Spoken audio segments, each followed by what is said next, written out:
sekali aku, Pelangi, dapat berjumpa kembali dalam program kesayangan kita, Cerdas, Ceria, dengan Sains.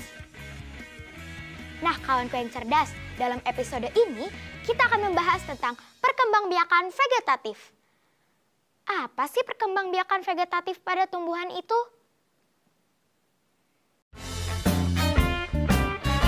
Cara perkembangbiakan pada tumbuhan ada dua macam, yaitu generatif dan vegetatif.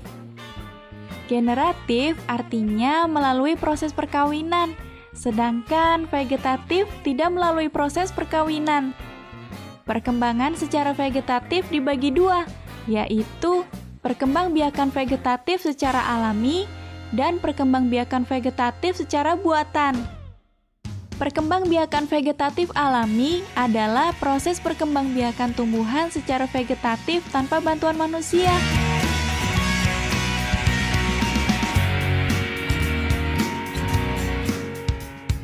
Tumbuhan yang berkembang biak dengan akar tinggal atau rizoma, tumbuhan yang berkembang biak dengan spora, tumbuhan yang berkembang biak dengan umbi lapis, tumbuhan yang berkembang biak dengan umbi batang, tumbuhan yang berkembang biak dengan geragi atau stolon, tumbuhan yang berkembang biak dengan tunas, dan tumbuhan yang berkembang biak dengan tunas adventif.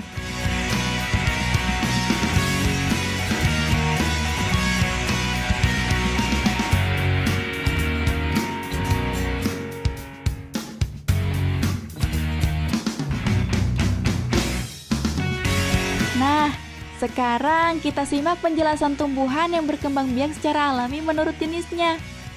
Tumbuhan yang berkembang biak dengan akar tinggal atau rizoma. Akar tinggal adalah batang yang tumbuh menjalar dalam tanah, atau disebut juga akar tinggal, akar rimpang, atau akar tongkat. Tanaman yang berkembang biak dengan akar tinggal adalah lengkuas, jahe, kunyit, dan temulawak. Selanjutnya, tumbuhan yang berkembang biak dengan spora. Spora adalah inti sel yang berubah fungsi menjadi alat perkembangbiakan. Contohnya adalah tumbuhan paku. Pada tumbuhan paku, spora dibentuk pada daun. Spora terletak di dalam kotak spora atau sporangium yang berkumpul di dalam sorus. Sorus adalah kumpulan kotak spora. Sorus terletak di bagian tepi bawah daun, berupa bintik-bintik kecoklatan. Daun yang dapat menghasilkan spora disebut daun fertil atau subur. Jika sporangium pecah, spora keluar dan jatuh di tempat yang cocok. Spora tersebut akan tumbuh dan berkembang menjadi tumbuhan paku baru.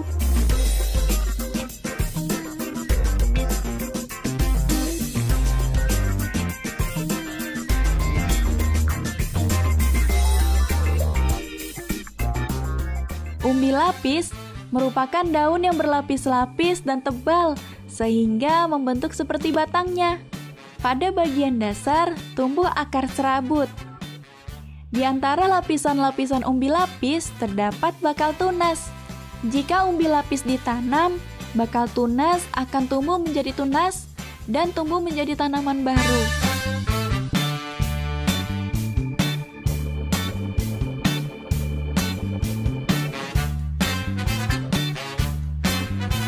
Berikutnya adalah umbi batang.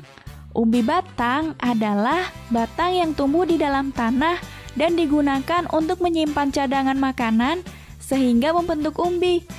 Jika umbi ditanam, tunas dapat tumbuh dan menjadi tanaman baru. Contohnya adalah kentang dan ubi jalar.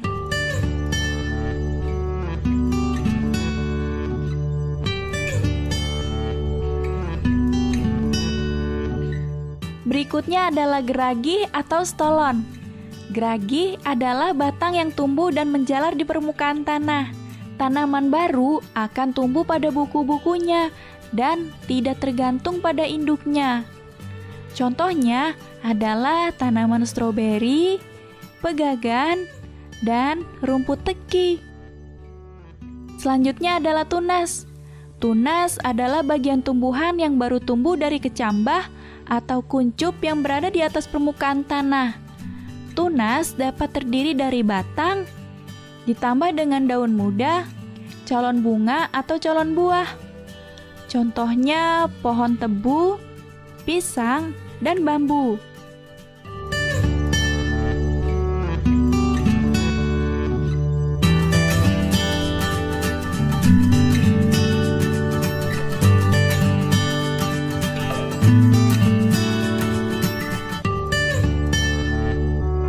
Yang terakhir, tunas adventif. Tunas adventif adalah tunas liar yang tumbuh di luar bagian batang.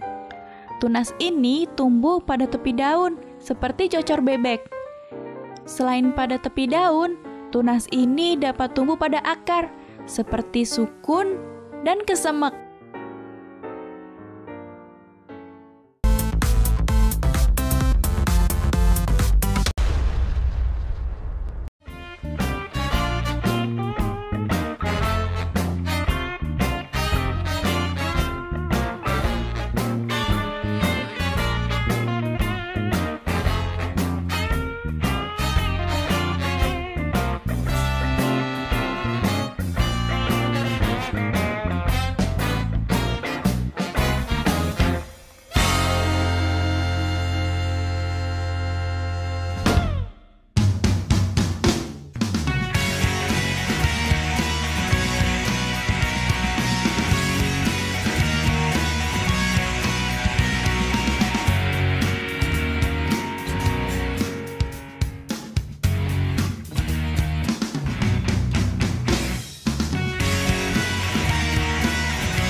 Tadi kita sudah mengetahui apa itu perkembangbiakan tumbuhan secara alami dan macam-macam contohnya.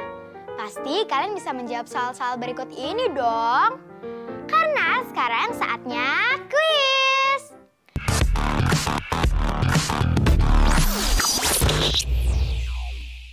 Sebutkan perkembangbiakan tumbuhan yang dilakukan secara vegetatif, secara alami, dan contoh tanamannya. Ayo, siapa yang bisa menjawab?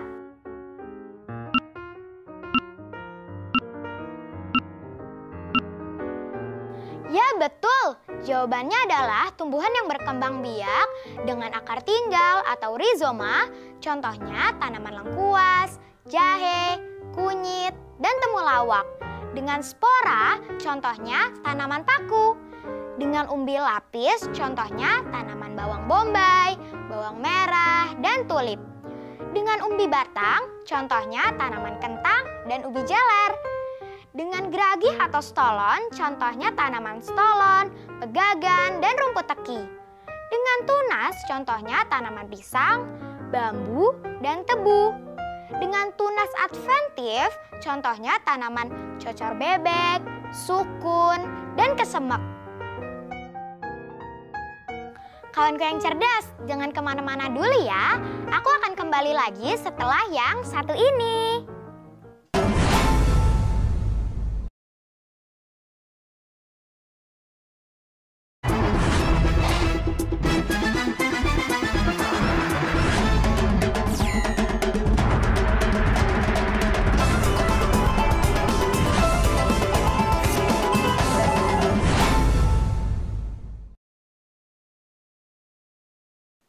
Kembali berjumpa dengan aku Pelangi dalam program kesayangan kita, Cerdas, Ceria, dengan Sains.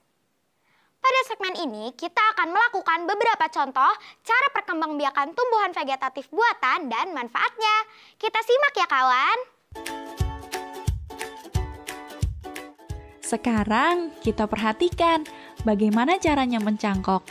Yang perlu disiapkan terlebih dahulu antara lain pohon induk yang akan dicangkok, pisau, media tanah yang sudah dicampur kompos atau pupuk, alat pembungkus bisa menggunakan sabuk atau plastik. Sekarang perhatikan caranya. Langkah pertama, kita kupas kulit batang pohon dengan pisau. Hati-hati ya menggunakan pisau, sebaiknya biarkan orang dewasa yang melakukannya ya.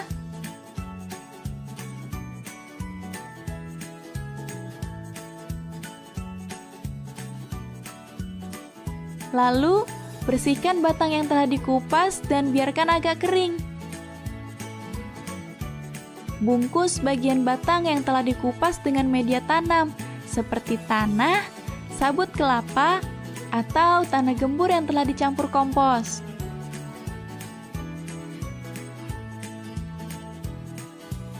Ikat bagian atas dan bagian bawah pada pembungkusnya, lalu disiram dan dirawat sampai keluar akar pada batang yang dibungkus tadi. Kemudian, segera potong pangkal batang dan tanaman baru siap dipindahkan.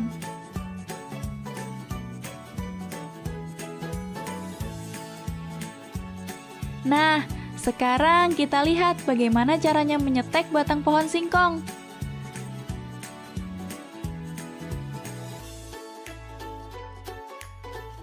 Sekarang perhatikan caranya. Ukur batang pohon singkong kurang lebih 30 cm.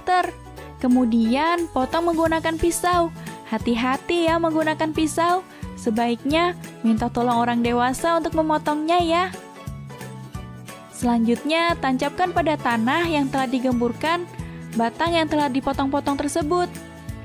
Setelah pekerjaanmu selesai, paling sedikit seminggu sekali kalian lihat dan teliti. Tanamanmu jangan lupa disirami ya. Adapun manfaat dari perkembangbiakan vegetatif buatan pada tumbuhan antara lain, tumbuhan hasil cangkokan lebih cepat berbuah dibandingkan tumbuhan yang ditanam dari biji dan memiliki sifat yang sama dengan induknya.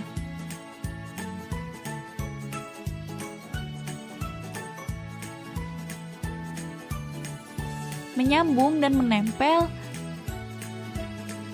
dapat menggabungkan sifat-sifat unggul dari dua tanaman, sehingga diperoleh satu tanaman yang memiliki gabungan sifat unggul, sehingga mendapatkan hasil tanaman yang lebih baik. Tumbuhan dapat berkembang biak lebih cepat. Tumbuhan dapat dikembangbiakkan walaupun tidak menggunakan biji.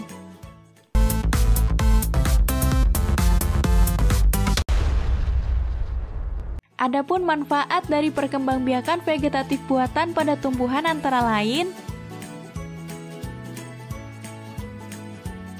tumbuhan hasil cangkokan lebih cepat berbuah dibandingkan tumbuhan yang ditanam dari biji dan memiliki sifat yang sama dengan induknya.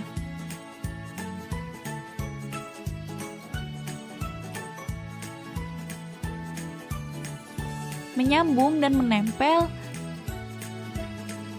dapat menggabungkan sifat-sifat unggul dari dua tanaman, sehingga diperoleh satu tanaman yang memiliki gabungan sifat unggul, sehingga mendapatkan hasil tanaman yang lebih baik. Tumbuhan dapat berkembang biak lebih cepat. Tumbuhan dapat dikembangbiakkan walaupun tidak menggunakan biji. Nah, itu tadi cara melakukan pencangkokan dan stek batang pada tumbuhan. Semoga kalian bisa mencobanya ya di rumah. Sekarang saatnya kuis.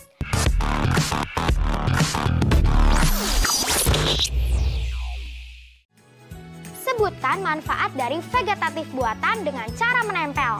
Ayo, siapa yang bisa menjawab?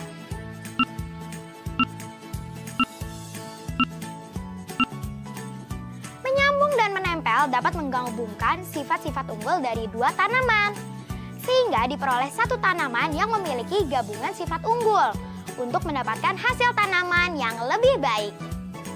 Nah, kawanku yang cerdas, demikian tadi pengetahuan tentang perkembangbiakan vegetatif buatan pada tumbuhan.